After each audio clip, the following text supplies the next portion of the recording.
John Stamos, the boyish charmer who's aged like a fine California Cabernet, has never shied from the spotlight, whether belting out Uncle Jesse tunes on Full House or bearing his soul in memoirs about addiction and loss. At 62, with his megawatt smile and that signature thicket of dark hair, he's a Hollywood survivor, navigating scandals, heartbreaks, and resurrections with wry humor and unyielding loyalty. But when podcast hosts Ben Soffer and Josh Peck lobbed the internet's biggest question his way, would he ever ditch his wife, Caitlin McHugh, for his longtime pal Lori Loughlin? Stamos didn't mince words. "No way," he exploded, his laugh a mix of exasperation and disbelief. "I'm not Mormon. Do you do that with your wife? Are you a swinger?" It was classic Stamos, blunt, self-deprecating, and fiercely protective of the women in his life. The exchange, taped for the Good Guys podcast, peeled back layers on a 40-year friendship that's weathered sitcom sets, prison scandals, and marital implosions, revealing a bond as platonic as it is profound.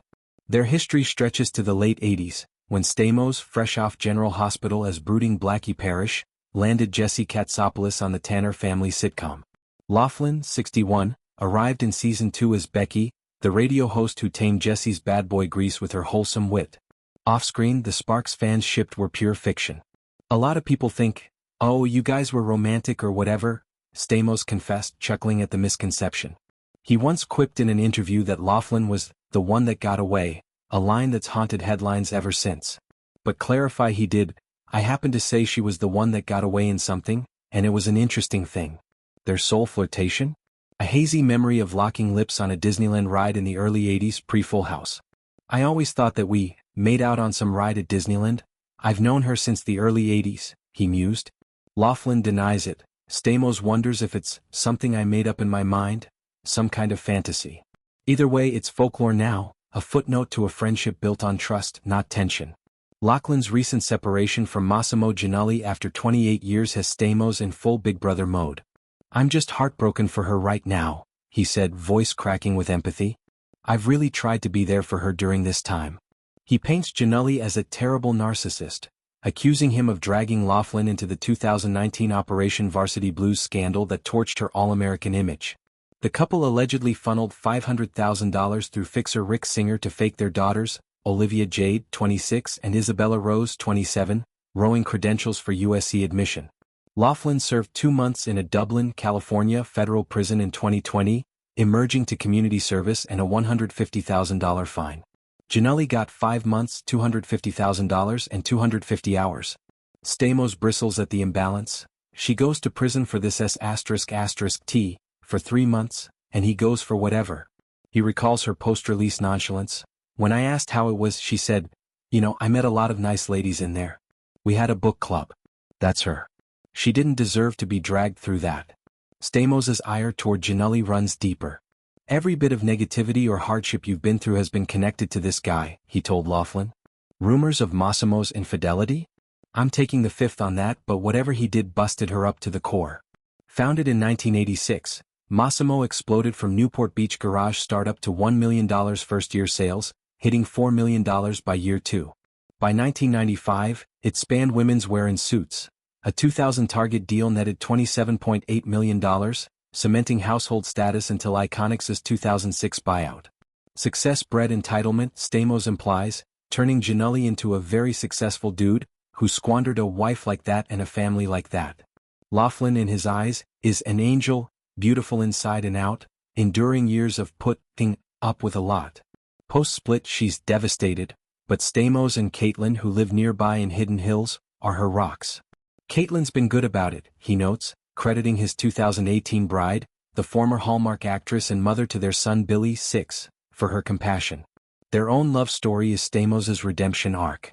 After messy divorces, first from Rebecca Romaine in 2005 after a childless union that left him adrift, then flings with Terry Copley and others, he met McHugh on General Hospital, Night Shift in 2016. "She's the real deal," he gushes, their Vegas wedding a whirlwind of Elvis impersonators and heartfelt vows. Fatherhood at 54 transformed him. Billy's arrival via IVF prompted sobriety's final push. Stamos's 2023 memoir, If You Would Have Told Me, lays bare his battles, cocaine binges, air visits, the 1989 plane crash that killed friends, crediting McHugh as savior.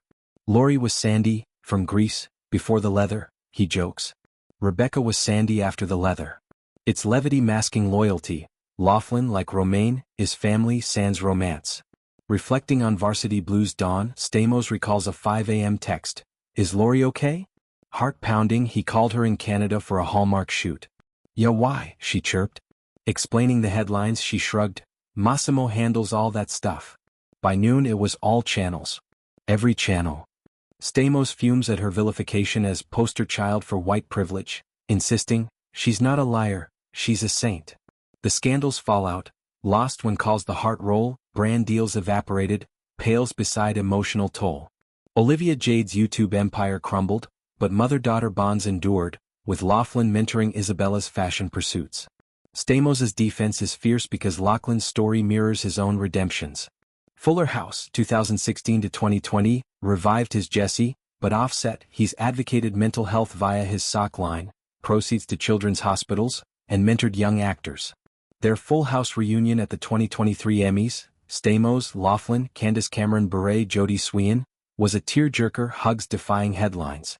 She's a girl who has lived her life really well, a good person, a good mother, and a good wife, he insists.